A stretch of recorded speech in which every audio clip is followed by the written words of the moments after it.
quiero plantearte esto, ¿no? Que planteaba ahorita con los jóvenes y que es parte de lo que viene en el manual de seminario.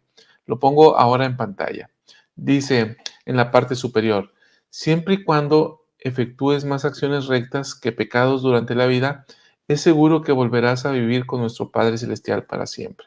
Esta afirmación doctrinalmente es correcta o es incorrecta. Si tú cuentas en la columna del lado izquierdo, hay menos pecados, pero tienes más hechos justos, entonces los hechos justos te serán suficientes para entrar en el reino de Dios, ¿sí? Esta es la disyuntiva, ¿no? Esto es lo que vamos a analizar hoy. De hecho, un tema que a mí me parece por demás interesante es que siempre, hermanos, estamos hablando de una obediencia. Obedece, obedece, obedece los mandamientos. Seamos obedientes, seamos fieles, ¿sí? Pero aquí estamos planteando una tesis, una idea diferente, ¿no? No estamos planteando que se desobedezca, sino estamos planteando que el arrepentimiento es la clave del progreso, ¿sí? ¿Cuál es el plan? ¿El plan es la obediencia o el plan es el arrepentimiento? ¿Sí?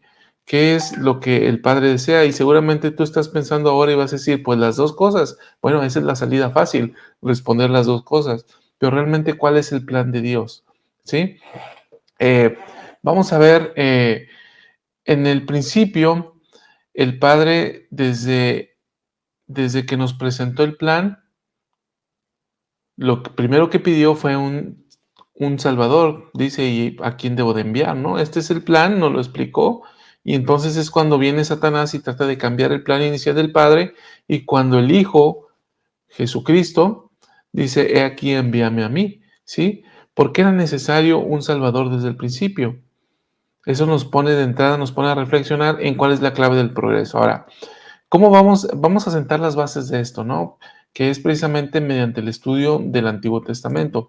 Vamos al capítulo 33 de Ezequiel, que es precisamente la base del estudio de seminario del día de hoy, ¿sí? En el versículos 9 dice lo siguiente, pero si tú adviertes, le está hablando al profeta, si tú adviertes al malvado de su camino para que se aparte de él y no se aparte de su camino, él morirá por su iniquidad y tú habrás librado tu vida. Es decir, lo que le está diciendo a Ezequiel, tu responsabilidad es invitar a las personas al arrepentimiento, pero si ellos no se apartan, él va a morir por su iniquidad, le está diciendo, ellos son, ¿sí?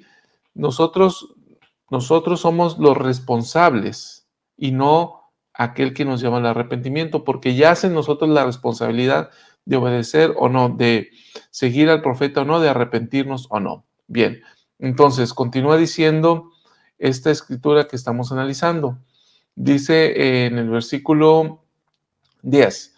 Tú pues, hijo de hombre, di a la casa de Israel, vosotros habéis hablado así, diciendo, nuestras transgresiones y nuestros pecados están sobre nosotros, y por ellos nos estamos consumiendo. ¿Cómo pues viviremos? Qué pregunta tan interesante, ¿no?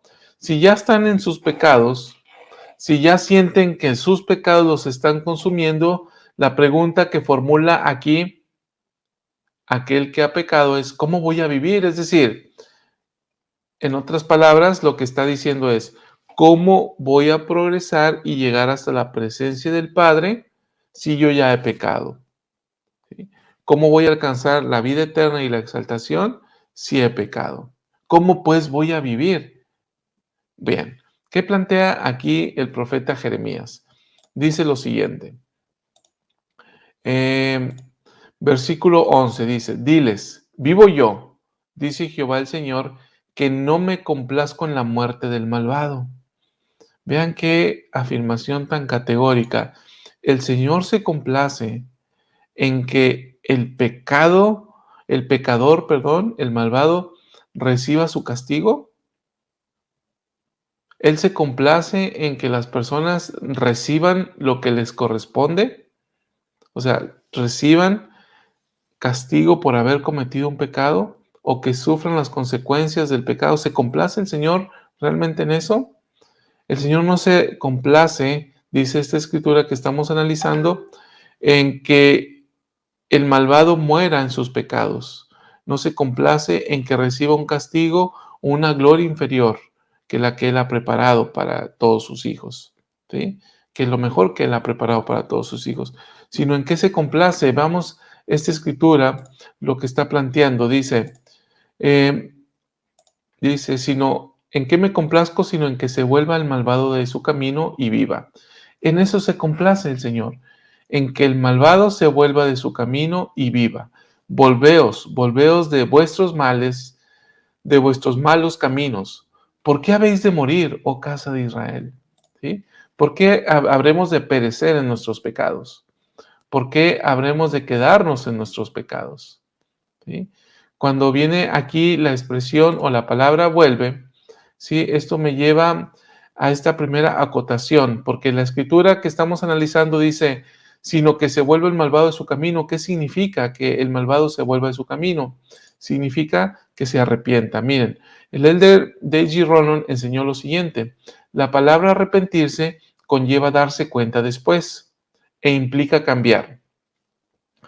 En sueco la palabra omvänd, que simplemente significa dar vuelta. Esa es la palabra en el idioma sueco, ¿no? Entonces, volverse de su iniquidad significa dar vuelta, lo cual implica darnos cuenta después, implica un cambio.